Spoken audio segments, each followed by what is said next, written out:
Hi, I'm Marie and this is a preview of my new tutorial, Dying Peony. It's quite a long one as it deals with lots of mixing of the colours on your palette in order to paint this beautiful drying out peony. I chose this subject because of the array of deep rich colours that appear on the peony once the leaves and petals start to go over. The colours intensify and the flower starts to tighten up, creating beautiful twists and turns within the petals. So it gives us a lovely sculptural image to paint.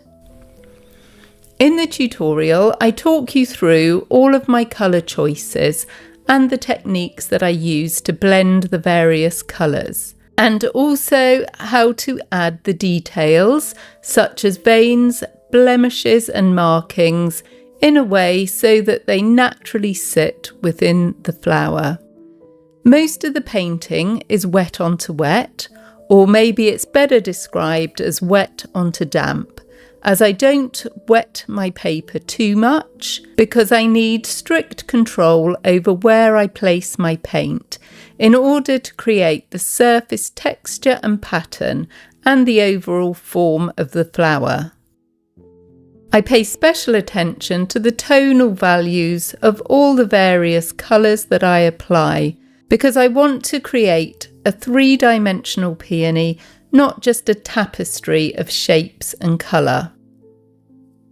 This painting produces a realistic image, but also a very expressive, creative one. And with so much going on, you can choose what to add in and what to leave out, and therefore really make this painting your own.